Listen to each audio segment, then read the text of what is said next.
En este tiempo, nuestro foco de atención no debe ser solo el pesebre, sino también la cruz. En esta metanarrativa, donde inicia la redención del hombre inicia en Génesis capítulo 3 y corre por toda la Biblia, por todo el Antiguo Testamento, y se cierra en la cruz y en la resurrección. Esa metanarrativa que nos lleva recorriendo en una teología bíblica por todo el Antiguo Testamento y que al final se cierra en este hermoso círculo donde va corriendo con el pequeño, con el escogido. Y si usted ve ahí la genealogía, vamos a encontrar grandes sorpresas. Cómo Dios trabaja, la obra de Dios en la vida del hombre, cómo se cierra en este lugar. Aquí en el pesebre, Dios se hace humano. Pero en la resurrección, hermanos, se sella esa redención para el hombre. Miqueas capítulo 5 y versículo 2 dice así. Ahí en tu lugar dice, pero tú, y mire cómo le habla a una ciudad. Qué interesante, Dios hablándole, pero tú, a una ciudad. Pero tú, Belén, Efrata, pequeña para estar entre las familias de Judá. De ti me saldrá el que será Señor en Israel, y sus salidas son desde el principio, desde los días de la eternidad. Aquí hay mucha verdad. Fuimos tan intencionales en preparar la adoración de esta manera en 3 grandes secciones que ocupan literalmente este pasaje. Este pasaje de manera natural se puede separar en una estructura en 3 bloques. Y el primer bloque que vimos en la adoración, no sé si usted se dio cuenta, el primer bloque fue la humillación de Jesús. Y cantamos ahí, gozo en luto, tú dejaste tu trono por mí. Es Jesús, cuál bella historia. El segundo bloque es el señorío de Jesús. Venid fieles todos, oí un son en alta esfera. Y el tercer bloque, la eternidad de Jesús, nombre sobre todo nombre. Fue tan intencional que Edgar nos llevó a esta gran verdad que se desprende de Miqueas. Y vamos a ver esta gran verdad con este título del pesebre. Más estoy batallando un poquito aquí con la tecnología. Ahí está. Y vamos a ver una proposición, así, si usted toma nota, tome nota de esta proposición, la vamos a dejar un momentito para que usted lo pueda apuntar. La proposición es el propósito que tiene el predicador de lograr en la congregación. Y me propongo demostrar una verdad, porque la Navidad es un recuerdo perpetuo de nuestra redención, porque la Navidad es un recuerdo perpetuo de nuestra redención. Nosotros debemos vivir y experimentar la verdadera Navidad. Porque la Navidad es un recuerdo perpetuo de nuestra redención. Nosotros debemos vivir y experimentar la verdadera Navidad. Y ahí viene una pregunta obligatoria que tenemos que hacernos nosotros. ¿Cómo puedo vivir y experimentar la verdadera Navidad? ¿Cómo puedo vivir? Si yo me propongo demostrar que la Navidad es un recuerdo perpetuo de nuestra redención, ¿cómo puedo yo vivir esta verdadera Navidad? Y lo vamos a ver en 3 sencillos puntos, muy naturales, muy entendibles, que se desprenden de Miqueas capítulo 5 y versículo 2. Número 1, caminando en humildad. Número 2, caminando bajo el señorío de Cristo. Y número 3, caminando en mi temporalidad, y agréguele ahí por favor, pero abrazando y anhelando la eternidad. Así que vamos a ver este pasaje en forma sencilla y rápida. Número 1, caminando en humildad. Número 2, caminando bajo el señorío de Cristo. Y número 3, caminando en mi temporalidad, pero abrazando y anhelando la eternidad. Así que vamos a ver el primer punto, y seguramente usted ya está haciendo ahí conexiones ahí en su lugar, ya está viendo hacia dónde va, de qué se trata el pasaje. Pero mire, el pasaje dice así, en su parte A. Dividimos el pasaje de Miqueas 5:2 en 3 secciones, A, B y C, y en la primera sección dice: pero tú, Belén Efrata, pequeña para estar entre las familias de Judá. Y ahí hay una enseñanza. Y ahí nos lleva a observar ciertos principios que Dios ha tratado con el ser humano desde el inicio. Vamos a ver cómo Dios nos va a llevar a una lección a cada uno de nosotros. Cómo Dios nos va a llevar de la mano a poder experimentar lo que Él nos quiere decir esta mañana. Pero tú, Belén Efrata pequeña. Y ahí hay verdad. Ahí hay principio, ahí hay un reto, ahí hay comprensión, es para detenerse. 750 años, 800 años antes de que esto ocurriera, antes de que sucediera en Belén, antes de que Cristo naciera, ya el Señor había enviado al profeta Miqueas a esta profecía. Y se sella la profecía por eso tenemos la palabra profética más segura, la cual alumbra como antorcha nuestros corazones, porque la palabra profética más segura es aquella que se cumple. Seguramente el profeta y los que vivieron en aquel tiempo no sabían a lo que se refería, ni la forma, el modo, las circunstancias, el tiempo, la temperatura, el clima, las personas, la geografía. Porque esta ciudad de Belén es tan antigua, es muy antigua. Ahí lo vemos en el libro de los Jueces, como Ruth, Noemí, se desarrolla la historia de ellos en esta ciudad de Belén. Posteriormente, en el tiempo en que los reyes se separan, Roboam por un lado, el hijo de Salomón, Jeroboam por otro lado, hacen una gran división entre el reino del norte y el reino del sur. Y dice la palabra que Roboam edificó la ciudad de Belén como una fortificación. Seguramente había desaparecido del mapa, no tenía importancia, pero Roboam, en el momento en que se divide Judá y el reino del norte, la reedifica o la hace como una ciudad fronteriza. Y ahí está la ciudad de Belén, en la historia.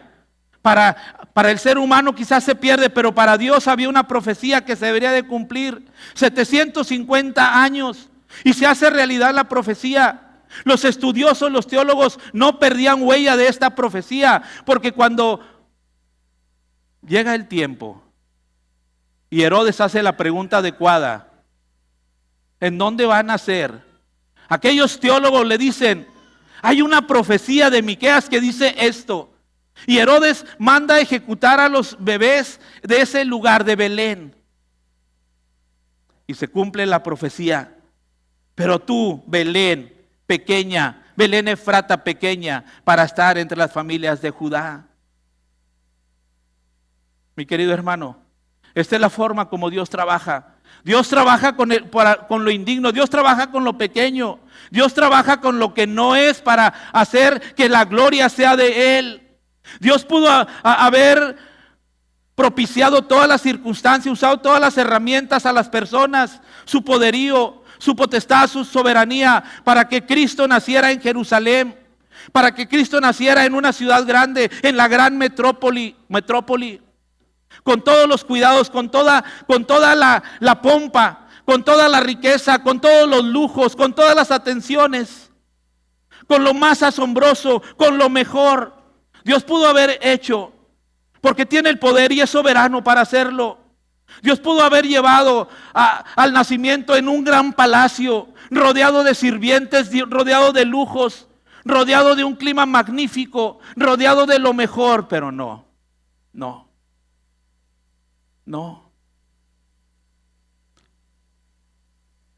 Esta profecía habría de cumplirse de esta manera. Pero tú, Belén Efrata, pequeña. Y eso nos hace una diferencia. Sí, había grandes. Había grandes hombres, había grandes edificaciones, había grandes lugares. Pero tú, Belén Efrata pequeña, para estar entre las familias de Judá, tendría que ser en este lugar.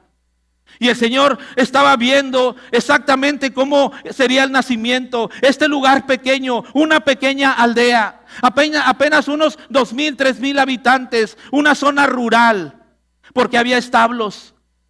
Una zona no de mucho lujo, no económicamente fuerte.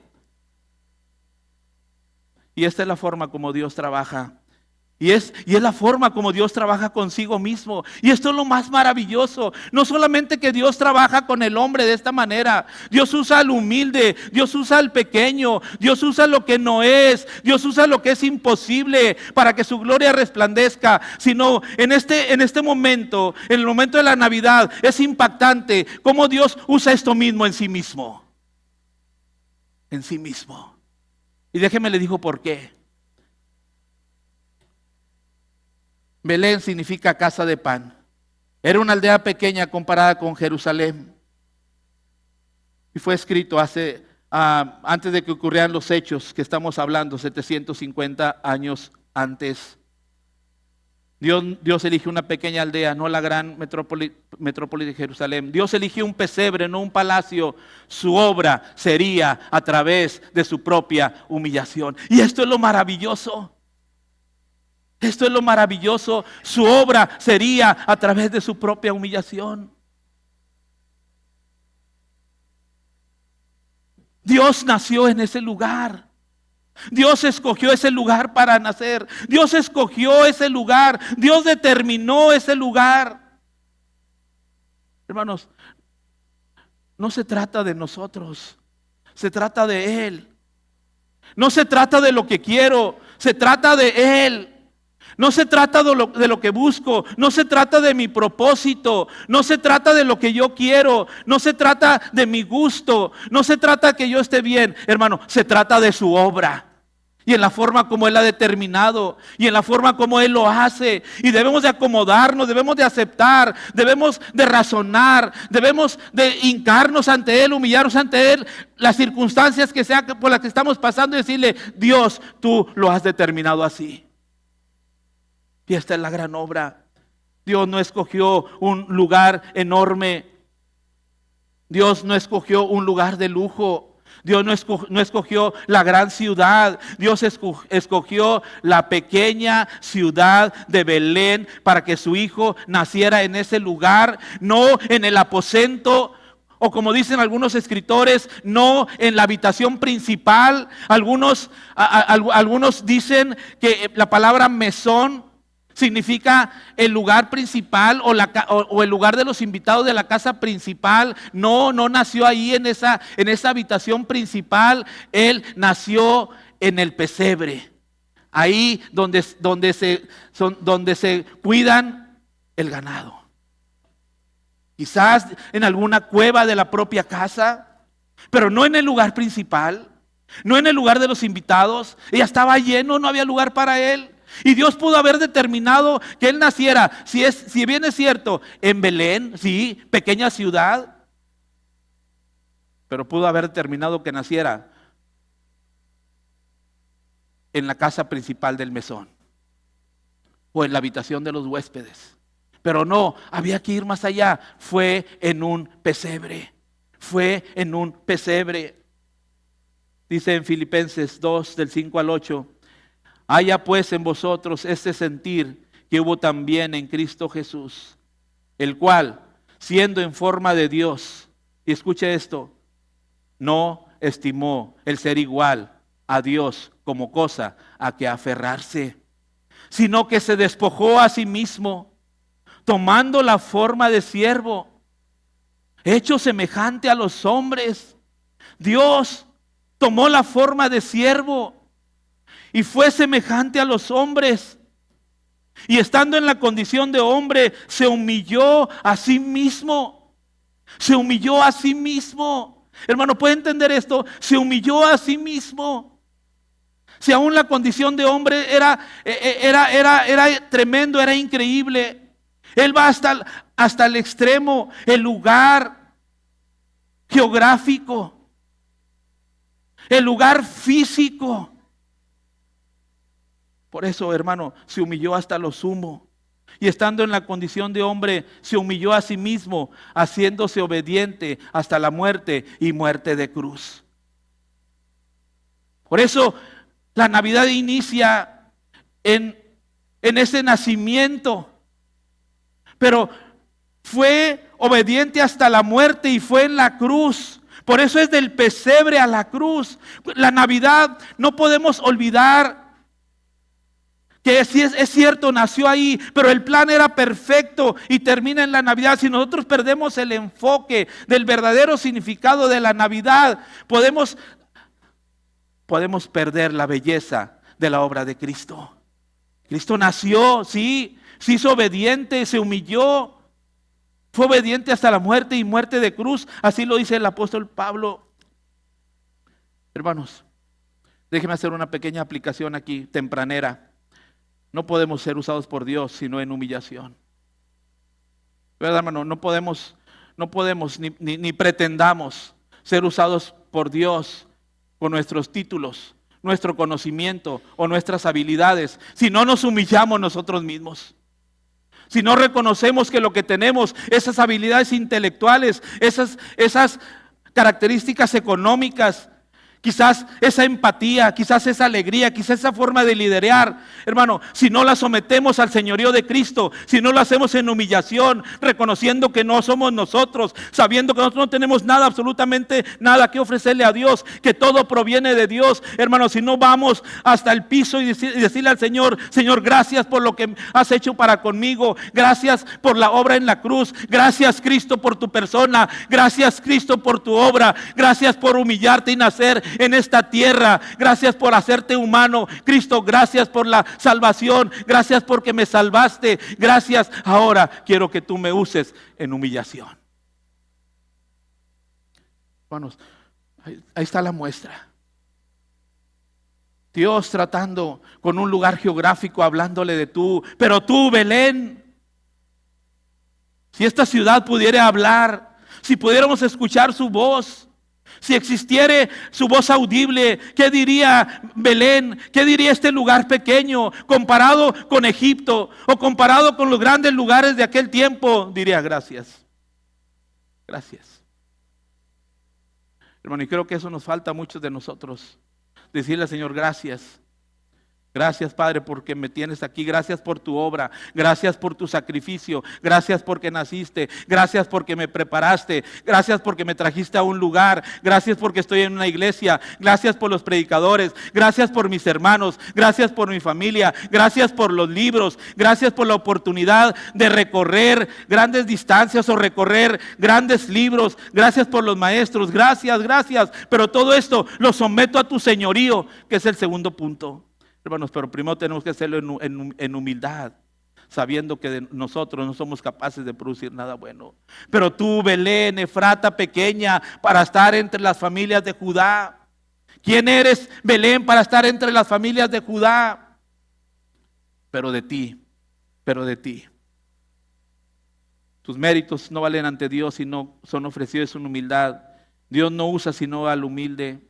Nos podemos mirar en la ley, y la ley nos dice: amarás al Señor tu Dios y a tu prójimo. ¿Quién hace esto? Si no es que está sometido al señorío de Cristo. Muchas veces nos creemos más de lo que somos, y la ley nos pone en nuestro lugar. Dios, prójimo. Podemos preguntarnos esta mañana: Dios, ¿qué quieres de nosotros? ¿Qué quieres de mí? ¿Qué quieres de mí? Es una oportunidad para preguntarle al Señor: Dios, ¿qué quieres de mí? Cantamos: tú dejaste tu trono y corona por mí al venir a Belén a nacer, mas a ti no fue dado el entrar en mesón, y en pesebre te hicieron nacer. Ven a mi corazón, oh Cristo, pues en él hay lugar para ti. En el cielo las huestes gloriosas te dan alabanzas y sacrificio y seráfico honor. Mas humilde viniste a la tierra a sufrir por salvar al más vil pecador. Y ese era el propósito. Y ese fue el propósito, hermano. Mire cómo dice Lucas 14:11.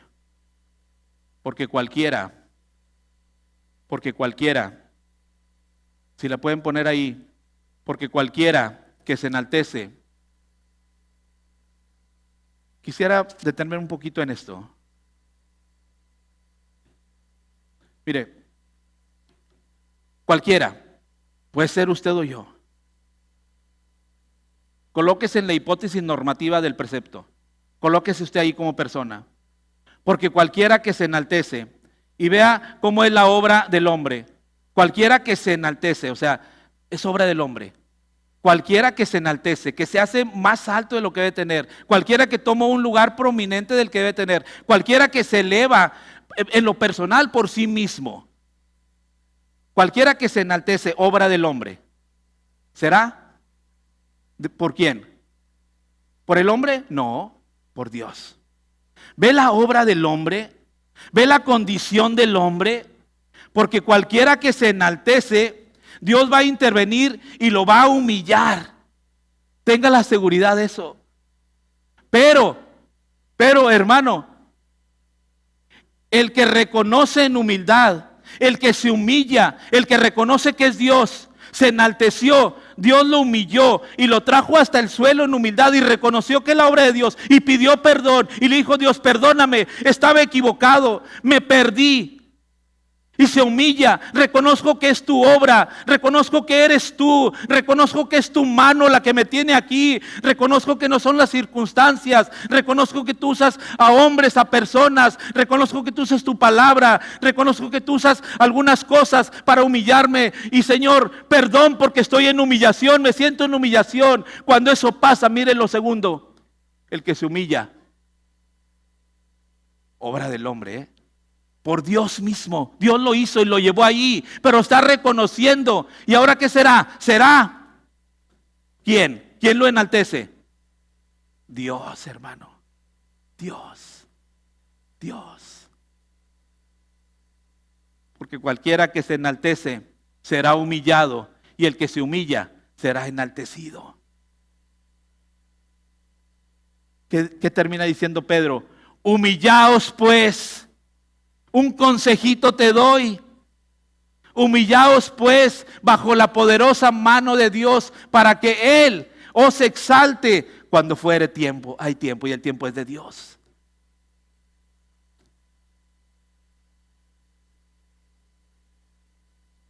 Porque la Navidad es un recuerdo perpetuo de nuestra redención, porque a veces lo olvidamos por la época, por el tiempo. Creo que merezco un regalo, creo que es tiempo y se pierde el principio, se pierde el propósito de la Navidad. No perdamos el propósito de la verdadera Navidad. La verdadera Navidad debemos experimentar la verdadera Navidad recordando, hermano, estas cosas. El enfoque no es solamente la Navidad, el enfoque también es la cruz. Unámoslo, juntámoslo. Hagamos una sola frase de todo esto. Navidad pesebre, Navidad cruz, Navidad resurrección, es un todo. Tendremos el pensamiento completo. Número 2, caminando bajo el señorío de Cristo. De ti me saldrá el que será Señor en Israel. Si bien es cierto, eres pequeña, Belén. Si bien es cierto, eres de las más pequeñas y habitas en medio de Judá. En esa pequeñez. Y porque soy soberano. No por la obra que tú estás haciendo. Porque al ser pequeña, Belén, ¿qué puedes hacer? Se lo merece más Jerusalén, se lo merece más Egipto, se lo merece más Babilonia, se lo merece más Roma. Hay ciudades más grandes que se lo merecen, pero porque soy soberano, yo determino que ahí, en ese lugar nacerá, en ese lugar habrá, de ti me saldrá el que será Señor en Israel. Es la obra de Él, Él escoge, Él pone, Él determina, Él levanta. Y cada uno de nosotros debemos tomar nuestro rol, nuestro lugar, donde nos corresponde en ese cuerpo de Cristo, cada quien haciendo la obra para lo que Dios nos llamó. De Él es soberano, Él manda, Él es Señor. Él dice: tú estarás aquí y tú estarás acá. En el cuerpo de Cristo debemos tomar cada uno de nosotros nuestro lugar y hacer nuestra obra, hacer lo que nos corresponde a cada uno de nosotros en ese cuerpo de Cristo, porque Él es la cabeza, Él ordena y nosotros solamente somos sus siervos, una parte pequeñita de ese gran cuerpo que es la iglesia. Amén. De ti me saldrá el que será Señor en Israel. Mire qué belleza. Sí, de ti Belén. Ahí nacerá, de ti. Pero ¿sabes una cosa? De ti y eso cambia todo el concepto. De ti me saldrá. Al final es de mí. No es por ti, no es de ti. Ahí nacerá, pero saldrá de mí. Yo espero que podamos entender esto. Mire, de ti me saldrá. Al final todo viene de mí. No eres tú. Hermano, si estás haciendo algo bueno, no eres tú. Es de Dios. Si cantas, canta bien. Es para el Señor. Si tocas, es del Señor. Si predicas, es del Señor. Si visitas, es del Señor. Si ofrendas, es del Señor. Si tienes una familia, es del Señor. De ti me saldrá. Al final, yo soy el que lo hago. Tú disfruta y cumple tu propósito. Sé responsable. Hagas lo que hagas. Si estás haciendo algo en el cuerpo de Cristo, hazlo con gozo y con alegría. Y dile al Señor, gracias por lo que tú me has dado. Gracias por el equipamiento. Gracias por las herramientas. Gracias por el talento. Gracias por la inteligencia. Gracias por la fuerza. Caminando bajo el señorío de Cristo. Y esto, hermano, es maravilloso. Porque tenemos un Señor y nosotros somos siervos solamente. Solamente somos siervos. El que quiera ser mayor entre vosotros tiene que ser vuestro servidor. ¿Quieres ser mayor? Sirve. ¿Quieres ser mayor? Ponte bajo el imperio del Señor. ¿Quieres tener preeminencia? Primero humíllate ante el Señor. Y que Él resplandezca, que tu trabajo haga que resplandezca la gloria de Dios, que tu función, que tu servicio, que lo que tú estás haciendo sea un reflejo de la gloria de Dios. Y que no digan, qué maravilloso el hermano, sino que digan, wow, cómo el Señor está trabajando con el hermano. Que Él se lleve la gloria, porque de ti me saldrá el que será Señor en Israel. Mire cómo cantamos. El Señor de los señores, el ungido celestial, a salvar los pecadores vino al mundo terrenal. Lo ora el verbo encarnado, en humanidad velado. Gloria al Santo de Israel, cuyo nombre es Emmanuel. Canta la celeste voz en los cielos. Gloria a Dios. Gloria a Dios. Caminando, hermano, tenemos que caminar. Tenemos que caminar bajo el señorío de Cristo. Tenemos que someternos al señorío de Cristo. Debemos de ver que nuestro trabajo es bajo el imperio de un Señor, que vivimos bajo un reino. El reino de Dios es aquí y ahora, y nosotros somos siervos, somos embajadores. Llevamos la palabra. No hablamos de nuestro testimonio, hablamos de la obra y la persona de Cristo. Vamos y evangelizamos, vamos y enseñamos, vamos y formamos. Pero no por nosotros, es la obra de Cristo. Buscar su voluntad. Tú eres mi Señor. Dice en Filipenses 2,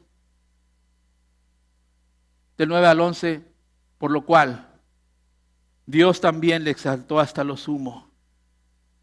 Y le dio un nombre que es sobre todo nombre, para que en el nombre de Jesús se doble toda rodilla. Y mire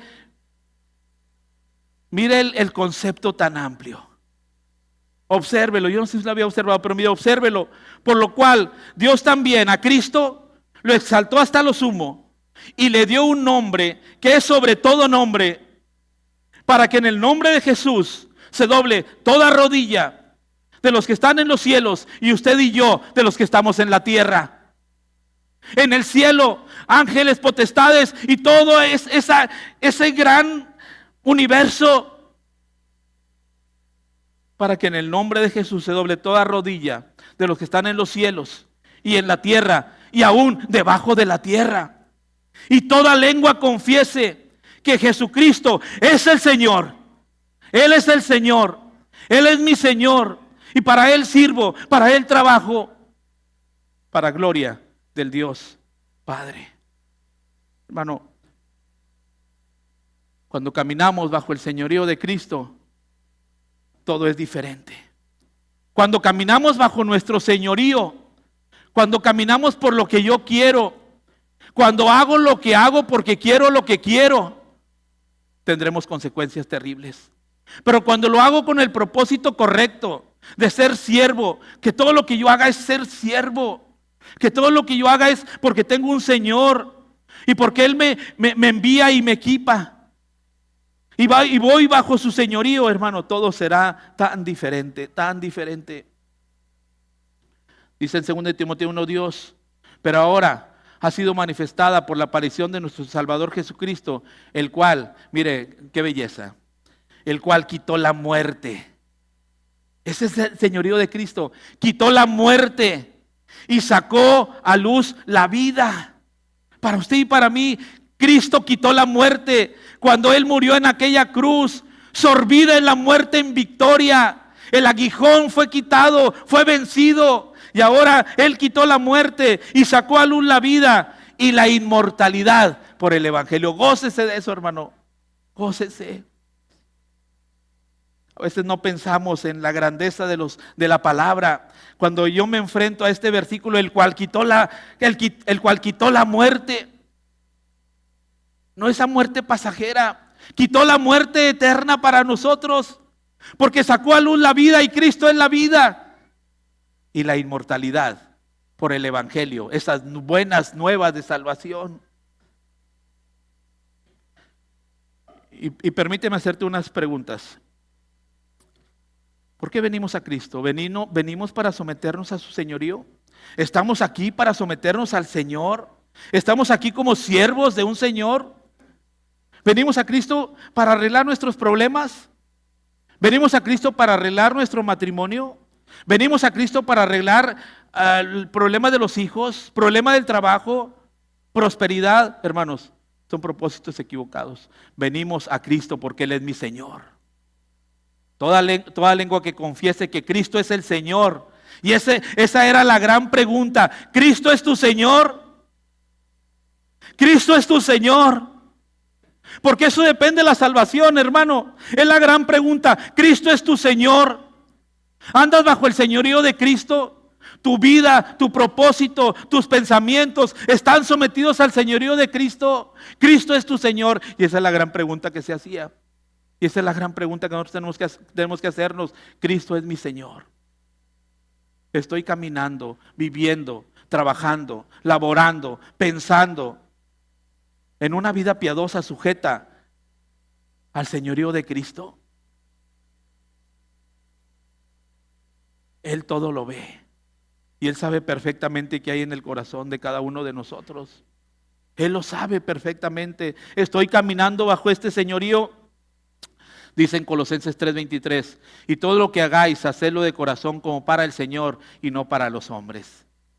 Cuando lo hacemos para los hombres tenemos dificultades. Hagámoslo para el Señor. Caminemos en su voluntad. Veamos el señorío de Cristo en nosotros. Hermano, vayamos haciendo esas conexiones. Vayamos haciendo esos propósitos. Vayamos caminando y preguntándonos en cada momento. ¿Lo haría Él? Él lo haría. Lo que estoy haciendo Él lo haría. Estoy caminando bajo su señorío. Él es mi Señor. Él lo aprobaría.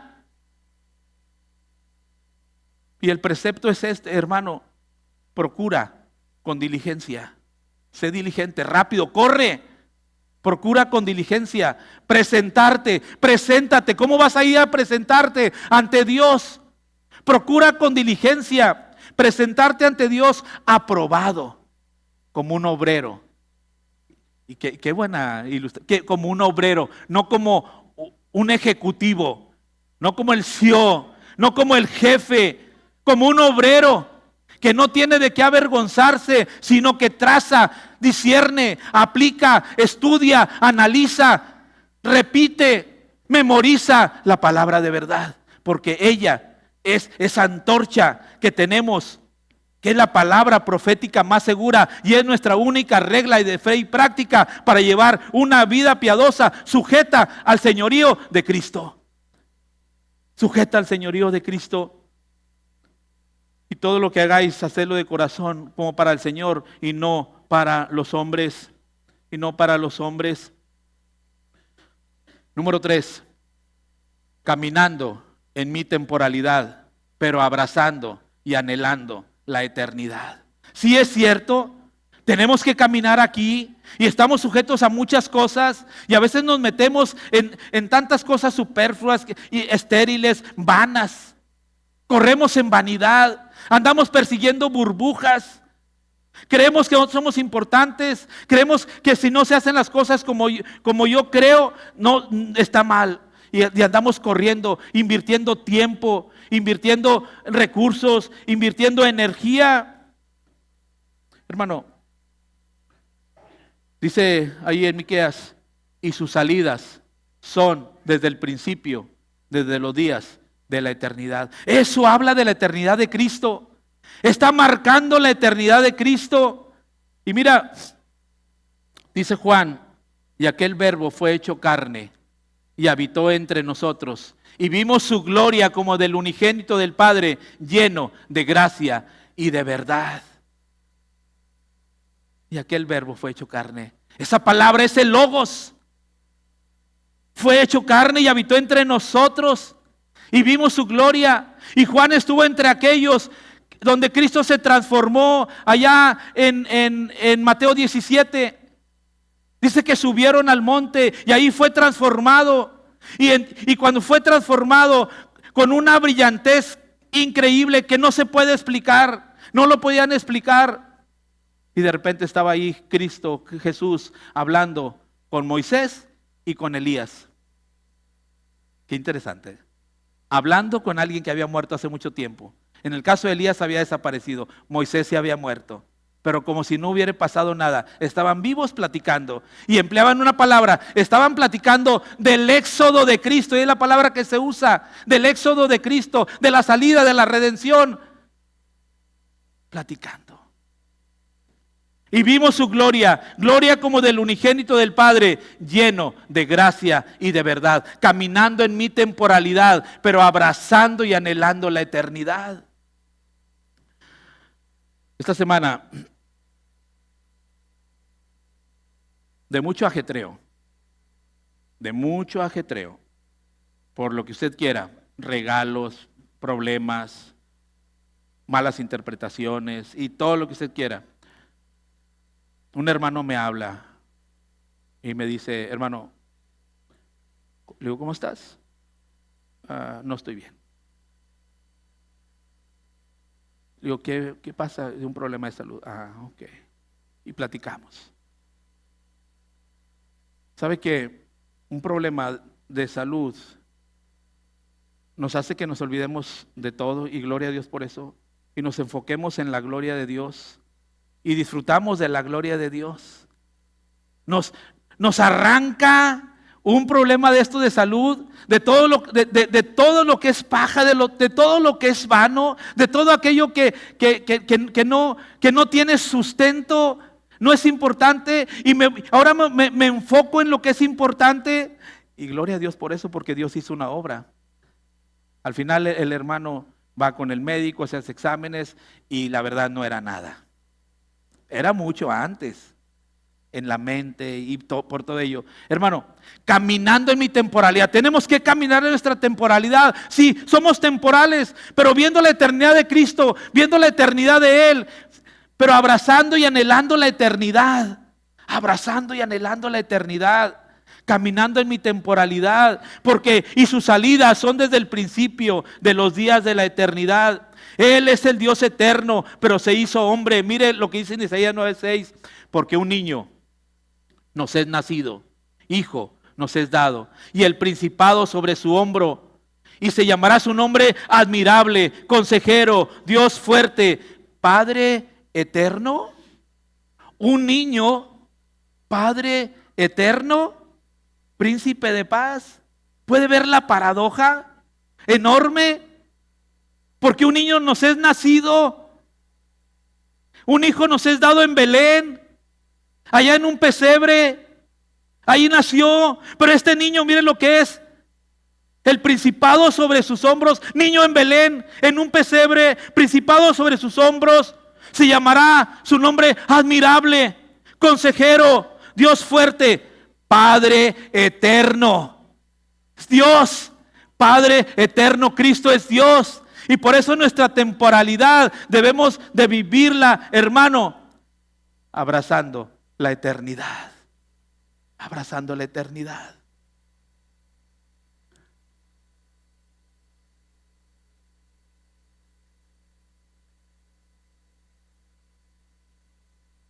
Pues andamos corriendo tanto. Y nosotros podemos decir, esta es la lectura de mis circunstancias. Así lo podemos decir. Entonces, en base a una percepción, leemos las circunstancias, podemos actuar de esta manera. Y corremos el riesgo de hacerlo a nuestra manera y no de acuerdo a la voluntad de Dios. Permítame ilustrar esto.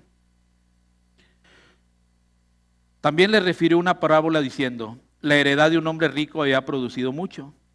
Y él pensaba dentro de sí diciendo, ¿qué haré? Porque no tengo dónde guardar mis frutos. Y dijo, esto haré. Estaba actuando de acuerdo a sus percepciones. Esto haré. Reacciona de acuerdo a lo que él creía. Esto haré. Derribaré mis graneros, los edificaré mayores, y ahí guardaré todos mis frutos y mis bienes, y diré a mi alma, alma, muchos bienes tienes guardados para muchos días, repósate, come, bebe y regocíjate. Pero Dios le dijo, necio, esta noche vienen a pedirte tu alma, y lo que has provisto, ¿de quién será? Así es el que hace para sí tesoro y no es rico para con Dios. Vivamos nuestra temporalidad, pero sabiendo, hermano, que tiene que ser en humillación, en señorío y en temporalidad. Sirva, hermano, esta pequeña meditación para hacer un llamado a la congregación, a usted, a cada uno de nosotros. Vamos a hacer un llamado. Número 1, a buscar la santidad.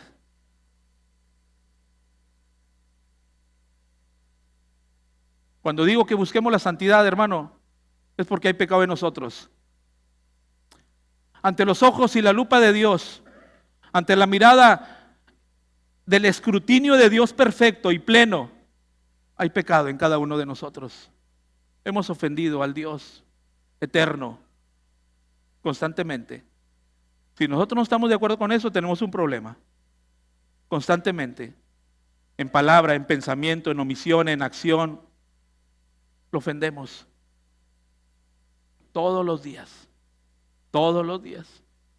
Bueno, el llamado esta mañana para usted, iglesia amada, amada iglesia Genezaret, tú que eres miembro de la iglesia bautista Genezaret, hermano que nos visitas, yo te quiero hacer un llamado a una vida piadosa, a un examen profundo, a una radiografía con el mejor aparato que discierne los pensamientos y las intenciones del corazón, que penetra hasta la parte más profunda del ser humano, y que nos coloquemos bajo el espejo de la ley y que contemplemos lo horrendo del pecado, porque eso es lo que va a reflejar en cada uno de nosotros. Llamado a la iglesia bautista Genezaret es un llamado a la santidad. Busquemos la santidad, la vida piadosa, examinémonos, y si hay pecado, corramos al trono de la gracia y digámosle al Señor, Señor, perdóname porque he pecado. Cristo, perdóname porque he pecado. Dios, perdóname porque he pecado. Constantemente, en pensamientos, en acciones, hay pecado. Lo que vemos, lo que escuchamos, lo que hacemos, lo que tomamos, lo que tocamos, hay pecado. Hay pecado. Y Él es amplio en perdonar. Él es amplio en perdonar. Pero número 2, quiero hacer un llamado a la unidad. Pero la unidad en santidad. Porque no hay unidad si no hay santidad. Una santidad nos va a llevar a la unidad. Una santidad de Juan 17, hermano, nos va a llevar a la unidad. La unidad quizás, donde quizás en ciertas cosas no tenemos que estar todos de acuerdo, pero en la santidad, hermano, en la santidad tenemos que estar de acuerdo. Es un llamado a la santidad.